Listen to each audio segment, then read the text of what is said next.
Hello everyone, আমি সৌভিক। আপনারা দেখছেন আপনাদের প্রিয় ইউটিউব চ্যানেল বন্ধু টিউটোরিয়াল। বন্ধুরা, আমরা বিগত কয়েকদিনে ডাব্লিউপি এবং কলকাতা পুলিশের এসআই এবং কনস্টেবল এছাড়াও অন্যান্য পরীক্ষার প্রস্তুতি স্বরূপ যে অনলাইন ক্লাসগুলোর আয়োজন করেছিলাম, আজকে সেই রকম একটি ক্লাসের আয়োজন করেছি। তো ক্লাসের প্রথমেই আপনাদের প্রত্যেককে জানাই বড়দিনের শুভেচ্ছা এবং আন্তরিক প্রীতি, শুভেচ্ছা ও অভিনন্দন। আশা করব সান্টা ক্লজ আপনাদের প্রত্যেকের স্বপ্নকেই সত্যি করুক। তো আজকে যেমনটা আমরা বলেছিলাম যে টেন্স সম্পর্কে এখন আমরা আলোচনা করছি। এর আগের ভিডিওগুলো আমরা প্রিপোজিশন এবং ন্যারেশন সম্পর্কে ডিটেলসে আলোচনা করেছি। তার মক টেস্টগুলোর মাধ্যমে আপনাদের ট্রিক্সের মাধ্যমে কীভাবে সলভ করা হচ্ছে সেই সব মক টেস্ট সেগুলো আপনাদের বলেছিলাম। আজকে আমরা টেন্সের প্রেজেন্ট পারফেক্ট কন্টিনিউয়াস টেন্স সম্পর্কে আজকে আলোচনা করব। তো এখানে অনেক ট্রিক্স আছে, কীভাবে কাজে লাগাবেন, আপনারা কীভাবে বুঝবেন সেই সম্পর্কে আজকে আলোচনা করব। তো প্রথমে বলে রাখি, প্রেজেন্ট পারফেক্ট কন্টিনিউয়াস টেন্স আমাদের পরীক্ষায় সেই অর্থে আসে না, এটা সত্যি কথা।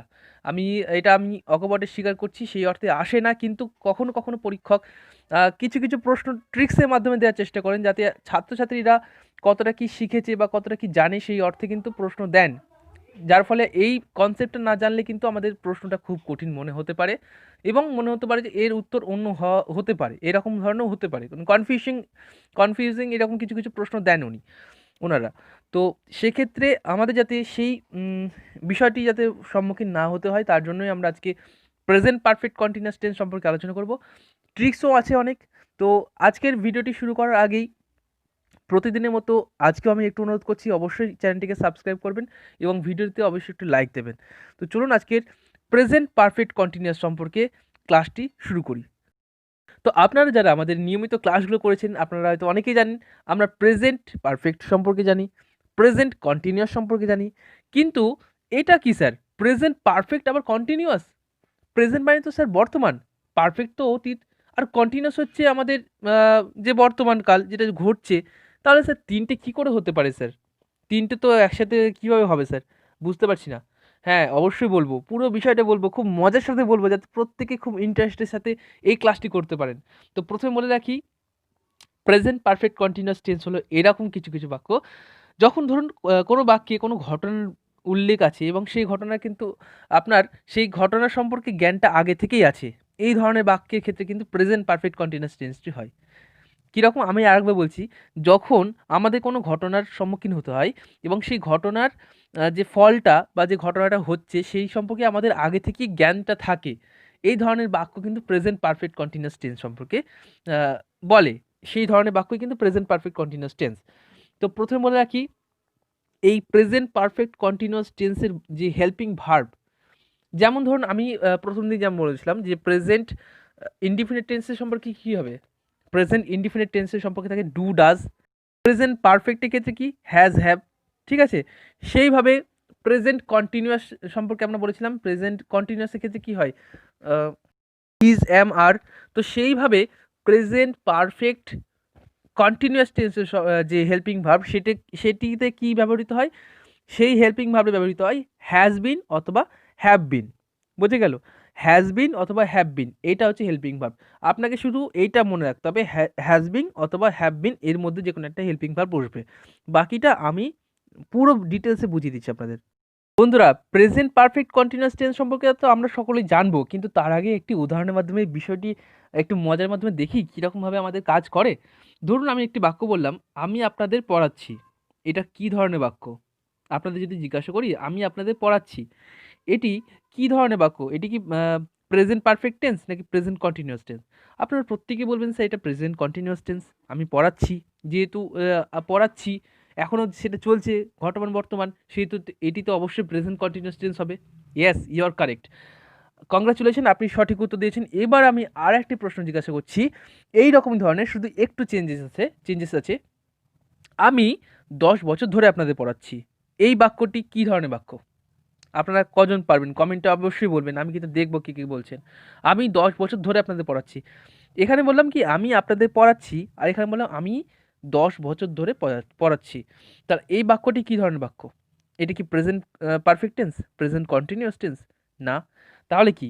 এটি হচ্ছে present perfect continuous tense. Yes, present perfect continuous tense হচ্ছে সেই সকল বাক্য যে বাক্যে কোনো কিছু যেটি বলা হবে, কোনো একটা সময় কথা উল্লেখ থাকবে, কোনো একটা টাইম উল্লেখ থাকবে। দেখুন এখানে 10 বছর আছে, যদি 2 বছর থাকে, 1 বছর থাকে, 1 মাস থাকে, 3 মাস থাকে, যাই থাকুক না কেন, যখন কোনো সময় উল্লেখ থাকবে সেটা কিন্তু অবশ্যই ধরে নেবেন প্রেজেন্ট পারফেক্ট কন্টিনিউয়াস টেন্সেরই উদাহরণ। এটি কিন্তু ট্রিক ছিল আজকের আমাদের।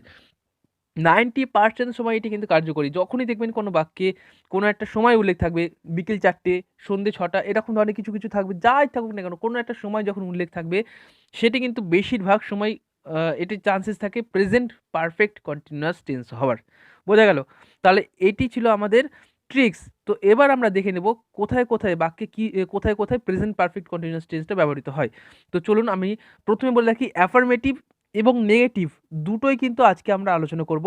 অ্যাফার্মেটিভ যেটি হয়, আপনারা প্রত্যেকেই জানেন যে অ্যাফার্মেটিভ হচ্ছে সেই সকল বাক্য যেগুলির উত্তর হচ্ছে হ্যাঁ বাচক, বা যে যে প্রশ্ন মানে যেটি আমি কথা বলবো সেটি হ্যাঁ বাচক হবে। বাক্যটি কিন্তু পুরোপুরি হ্যাঁ বাচক, সেখানে কিন্তু কোথাও কোনো নট বা নো এই সকল কোনো শব্দ থাকবে না। বুঝে গেল? তো অ্যাফার্মেটিভের ক্ষেত্রে সূত্রটা কি? দেখুন প্রত্যেকটা টেন্সের সূত্রের প্রথমে এবং শেষে কিন্তু একই থাকবে। কি থাকবে? সাবজেক্ট আর অবজেক্ট। এটা কিন্তু মাস্ট। প্রত্যেকটা টেন্সের ক্ষেত্রে সাবজেক্ট থাকবেই এবং অবজেক্ট থাকবে সবশেষে। তো এখানেও তাই সাবজেক্ট থাকলো। সাবজেক্টের সাথে কি থাকবে? হেল্পিং ভার্ব থাকবে। হেল্পিং ভার্বটা কি? হেল্পিং ভার্ব হচ্ছে হ্যাজ অথবা হ্যাভ বিন। হ্যাজ বিন অথবা হ্যাভ বিন, যে কোনো একটা থাকবে। তো এখানে আমি কি বললাম? আমি বললাম সাবজেক্ট প্লাস হ্যাজ বিন। ঠিক আছে? আমি ধরে নিলাম, বা সাবজেক্ট প্লাস হ্যাভ বিন। তার সাথে কি থাকবে? তার সাথে থাকবে মেইন ভার্বের ফার্স্ট ফর্ম। তার সাথে থাকবে আইএনজি, যেহেতু প্রেজেন্ট টেন্স সেহেতু আইএনজি থাকবেই। আইএনজি থাকবে, তার সাথে থাকবে অবজেক্ট, এবং তার সাথে থাকবে হয় সিন্স, না হলে ফর। ঠিক আছে? এবার বলবেন সিন্স আর ফরটা কোথায় কোথায় ব্যবহৃত হয়? তা আমি বলে দিই, প্রথমেই বলে দিই, সিন্সটা ব্যবহৃত হয় এক্স্যাক্ট টাইমের ক্ষেত্রে। যখন আমরা আমরা দেখেছি এর আগে, যখন আমরা সিন্স প্রিপোজিশন সম্পর্কে আলোচনা করছিলাম এবং ফর প্রিপোজিশন সম্পর্কে আলোচনা করছিলাম, তখনই বলেছিলাম যে সিন্সটা হচ্ছে কোনো একটা বছরের উল্লেখ থাকবে। এটা ঠিক কথা। এক্ষেত্রেও তাই, প্রেজেন্ট পারফেক্ট কন্টিনিউয়াস টেন্সের ক্ষেত্রেও তাই। যখন দেখবেন কোনো একটা সালের উল্লেখ থাকবে, ধরুন যে 1947 সাল, এটা যখন উল্লেখ থাকলো, 2020 সাল, এই যে এইসব সাল যখন উল্লেখ থাকবে, যখন কোনো বছরের উল্লেখ থাকবে, তখন কিন্তু অবশ্যই সেটা হবে সিন্স প্রিপোজিশন। এখানে কিন্তু সিন্স এখানে কিন্তু সিন্সটা যোগ হবে। আর ফর কখন যোগ হয়? ফরটা যোগ হয় যখন কোনো ইনডেফিনিট যখন কোনো সালের উল্লেখ থাকবে বা বছরের উল্লেখ থাকবে। কোনো একটা একদম পুরোপুরি সঠিকভাবে নয়, কোনো একটা আনুমানিক কোনো একটা সাল উল্লেখ থাকবে বা আনুমানিক কোনো একটা সময় উল্লেখ থাকবে, সেক্ষেত্রে হয় ফর প্রিপোজিশন। আর এখানেও কিন্তু ফর এইটি যোগ হবে প্রেজেন্ট পারফেক্ট কন্টিনিউয়াস টেন্সে। বোঝা গেল এবার? আমরা সূত্রটা পুরোপুরি জেনে নিলাম। এবার আমরা দেখব বাক্যে কিভাবে ব্যবহৃত হয়। হ্যাঁ বন্ধুরা, বাক্যে কোথায় কিভাবে ব্যবহৃত হয় সেই বিষয়টিও আজকে আমরা এই ভিডিওটিতেই আলোচনা করব। তো অবশ্যই ভিডিও কিন্তু একদম শেষ পর্যন্ত দেখবেন। তো প্রথমে আমি একটি বাংলা বাক্য নিলাম। আমি সকাল থেকে আপনার অপেক্ষা করছি। এটি একটি বাক্য। আমি সকাল থেকে আপনার অপেক্ষা করছি। এবার এটিকে আমরা ইংলিশে ট্রান্সলেট করে নিলাম। কি হবে? I have been waiting for you since morning. Since morning. এবার দেখুন, আমরা একে একে পুরো বিষয়টা জেনে নেব। সূত্রে কি বলেছিলাম? প্রথমে থাকবে সাবজেক্ট। এখানে সাবজেক্ট কি? সাবজেক্ট হচ্ছে আই, মানে আমি। আমি সাবজেক্ট, তাহলে আমরা ইংলিশে কি বলি? আই বলি। আই। এবার কি? এবার বলছিলাম হেল্পিং ভার্ব বসবে, হয় হ্যাজ বিন বসবে, নাহলে হ্যাভ বিন বসবে। তাহলে এখানে কি বসবে? এখানে যেহেতু আমরা বলেছিলাম যে যখন কোনো সিঙ্গুলার হয়, কোনো একটা যখন সাবজেক্টটা যখন সিঙ্গুলার হবে, তখন কিন্তু সেটি হয় হ্যাজ বিন। আর যখন সেই সাবজেক্টটা প্লুরাল হবে, তখন কিন্তু সেটা হবে হ্যাভ বিন। কিন্তু এক্ষেত্রে যখন আই থাকবে, আমি বারবার বলেছিলাম আইটা হচ্ছে ব্যতিক্রমী। যখনই দেখবেন আই আছে, তখন কিন্তু হ্যাজ বিন কখনোই হয় না। আই হ্যাজ বিন কোনোদিন হয়? কোনোদিন দেখেছেন যে আই হ্যাজ বিন হয়? এটা কিন্তু ব্যতিক্রমী। শুধু এটা মনে রাখবেন, আই হ্যাজ বিন কখনই হয় না, I have bin. I have বিন। তাহলে এত পর্যন্ত আমাদের হয়ে গেল আই হ্যাভ বিন। এবার কি? এবার হচ্ছে আমাদের মেন ভার্ব। মেন ভার্ব কি? অপেক্ষা করছি। এই যে অপেক্ষা করছি, এটা হচ্ছে প্রেজেন্ট টেন্স রয়েছে। যেহেতু প্রেজেন্ট টেন্সে রয়েছে, সেহেতু আমাদের কি করতে হবে? মেন ভার্বে ফার্স্ট ফর্ম লাগিয়ে দিতে হবে। ওয়েট এর ফার্স্ট ফর্ম কি? ওয়েটিং। বোঝা গেল? I have been waiting. এবার কি? কার জন্য? ফর ইউ, তোমার জন্য বা আপনার জন্য। তো আপনার জন্য অপেক্ষা করছি আমি সকাল থেকে। এবার কি হলো? পুরো বাক্যটা আমি বলে দিচ্ছি। আমি সকাল থেকে আপনার অপেক্ষা করছি। তাহলে আমাদের কতটুকুটা হলো ইংরেজিতে? I have been waiting for you. এবার কি? এবার সিন্স বসবে নাকি ফর বসবে সেটা আমাদের দেখার বিষয়। দেখুন সিন্স কখন বসে, যখন এক্স্যাক্ট টাইম বসানো হয়। এখানে কি এক্স্যাক্ট টাইম রয়েছে? হ্যাঁ আছে, এক্স্যাক্ট টাইম তো রয়েছে সকাল থেকে। তো সকাল থেকে যেহেতু রয়েছে সেহেতু আমরা কি বসাবো? সিন্স বসাবো। সিন্স বসিয়ে দিলাম, I have been waiting for you since morning. ব্যাস, পুরো বাক্যটি কমপ্লিট। তাহলে এই বাক্যটি কিসের উদাহরণ? অবশ্যই প্রেজেন্ট পারফেক্ট কন্টিনিউয়াস টেন্সের উদাহরণ। আরে বাহ, আপনারা তো প্রত্যেকেই সঠিক উত্তর দিয়েছেন। তাহলে আরও একটি উদাহরণ দেখা যাক। দেখুন দ্বিতীয় উদাহরণ কী রয়েছে? সে দুদিন ধরে চেষ্টা করছে। সে দুদিন ধরে চেষ্টা করছে। এবার এই বাক্যটিকে আমাদের ইংলিশে ট্রান্সলেট করতে হবে। He has been trying for 2 days। Sir এখানে ফর কী করে হলো? হ্যাঁ বলছি। দেখুন প্রথমে একদম শুরু থেকে শুরু করতে হবে, প্রারম্ভ থেকে। সাবজেক্ট কী রয়েছে? সাবজেক্ট রয়েছে সে। তো সেকে আমরা ইংলিশে কী বলি? হি বলি। সাবজেক্ট বসে গেল হি। এবার বসবে হ্যাজ বিন না হলে হ্যাভ বিন। তো এখানে কি বসবে? হ্যাজ বিন না হ্যাভ বিন সেটা আপনারা বলবেন। সে সে তো কি, এটা তো সিঙ্গুলার একটি ওয়ার্ড। এখানে তো 10 জনের কথা বলা হয়নি বা 12 জনের কথা বলা হয়নি বা একাধিক ব্যক্তির কথা বলা হয়নি, তাহলে এটা সিঙ্গুলার। যেহেতু সিঙ্গুলার সেহেতু কি হবে? অবশ্যই হ্যাজ বিন হবে। He has been. এবার কি মেন ভার্ব কি রয়েছে? মেন ভার্ব রয়েছে ট্রাই, মানে চেষ্টা করছে। যেহেতু ট্রাই এর ফার্স্ট ফর্ম কি?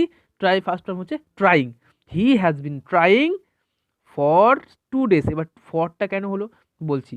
ফরটা হচ্ছে ইনডেফিনেট কোনো কিছু টাইম যখন উল্লেখ থাকবে সেক্ষেত্রে কিন্তু ফর প্রিপোজিশন হয়।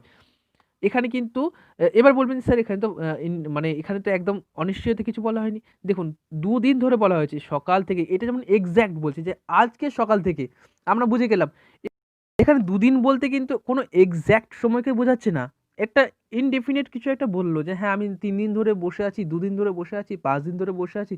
এটা কিন্তু কোনো এক্স্যাক্ট টাইম নয়। যখন বলবে আমি হ্যাঁ 2005 সালের এই তারিখ থেকে এখানে কাজ করছি, যখন বললো কেউ 2020 জানুয়ারি মাস থেকে করোনা হচ্ছে, এই ধরনের যেসব বাক্য, বা ধরুন কেউ বললো আমি 2012 থেকে এই কোম্পানিতে চাকরি করছি এখন পর্যন্ত, এই ধরনের যেসব বাক্য সেগুলো কিন্তু অবশ্যই এক্স্যাক্ট টাইমকে বোঝাচ্ছে। একদম সেই একদম যে পাক্কা সময় সেই সময়টা কিন্তু বোঝাচ্ছে, সেই ক্ষেত্রে কিন্তু সিন্স হয়।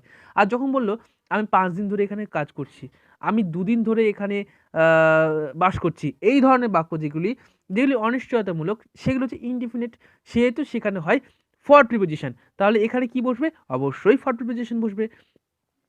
তো এখানে কি হলো? He has been trying for 2 days। বুঝে গেল? এবার আমরা তৃতীয় যে উদাহরণটি সেটি আমরা দেখে নিই।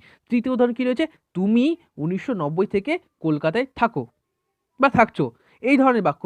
এবার আমি কি বললাম? যখনই কোনো এক্স্যাক্ট টাইমের কথা থাকবে তখন কি ধরে নেবেন? পট করে আপনার মাথায় চলে আসবে হ্যাঁ সেটা তো অবশ্যই সিন্স প্রিপোজিশন হবে। তাহলে এখানে কি হবে? সিন্স হবে নাকি ফর হবে সেটা আপনারা বলবেন। তো আমি একে একে দেখি কীরকমভাবে বাক্যটা গঠন করা যাচ্ছে। তুমি রয়েছে, সাবজেক্ট তুমি যখন রয়েছে তাহলে আমি তুমিকে ইংলিশে কি বলি? ইউ। তাহলে ইউ বসে গেল। এবার বসবে হেল্পিং ভার্ব। হেল্পিং ভার্বে কি রয়েছে? হয় হ্যাজ বিন নয় হ্যাভ বিন। তাহলে এখানে কি হবে? হ্যাজ বিন হবে নাকি হ্যাড বিন হবে? অবশ্যই হ্যাজ বিন হবে। ইউ হ্যাজ বিন, সরি এখানে এখানে কিন্তু অবশ্যই হ্যাড বিন হবে। কারণ এখানে দেখুন একটা জিনিস বলে রাখি, আই যখন হয় হ্যাভ বিন তখন ইউ কিন্তু হয় হ্যাভ বিন। তাহলে ইউ হ্যাভ বিন কি হবে এবার? এবার হবে এবার মেন ভাবে ফার্স্ট ফর্ম লাগাতে হবে। তো মেন ভাবটা হচ্ছে লিভ। লিভের ফার্স্ট ফর্ম লাগাতে হবে living. Living in Kolkata since 1990। বোঝা গেল? তাহলে পুরো বাক্যটা কি হলো? You have been living in Kolkata since. তো এটা গেল আমাদের অ্যাফার্মেটিভ সেন্টেন্সের ক্ষেত্রে কোথায় কোথায় প্রেজেন্ট পারফেক্ট কন্টিনিউয়াস টেন্স হয়। এবার আমরা আলোচনা করবো যে নেগেটিভ সেন্টেন্সে কোথায় কোথায় প্রেজেন্ট পারফেক্ট কন্টিনিউয়াস টেন্স হচ্ছে। তো এর সূত্র কি? সূত্রটা হচ্ছে সাবজেক্ট বসবে প্রথমে, তারপর হ্যাজ বিন অথবা হ্যাভ বিন, তারপর বসবে নট, তারপর মেন ভাবে ফার্স্ট ফর্ম, তারপর আইএনজি এবং অবজেক্ট, সব শেষে থাকবে সিন্স অথবা ফর। তো আমরা একটি উদাহরণ দেখে নিই। তো উদাহরণটি হচ্ছে আপন দুদিন ধরে স্কুল আসছে না। আপন দুদিন ধরে স্কুল আসছে না, এর ইংরেজি কী হবে? আপন has not been coming to school for 2 days। তাহলে আপন হচ্ছে এটা সাবজেক্ট বসে গেল, তারপরে হ্যাজ অথবা হ্যাভ, তারপর কি হবে? হ্যাজ অথবা হ্যাভ, তারপর বসবে নট। তাহলে হ্যাজ হলো আপন, যেহেতু সিঙ্গুলার সেহেতু হ্যাজ হলো, হ্যাজ নট, তারপর হলো কি বিন, তারপর coming to school for 2 days। বুঝে গেল? তাহলে এটি গেল আমাদের প্রেজেন্ট পারফেক্ট কন্টিনিউয়াস টেন্সের পুরো ভিডিও। তো আজকের মতো এই পর্যন্তই। কেমন লাগলো আমাদের ভিডিও অবশ্যই কমেন্ট করে জানাবেন। সকলে ভালো থাকবেন, দেখা হচ্ছে আগামীকাল। নমস্কার।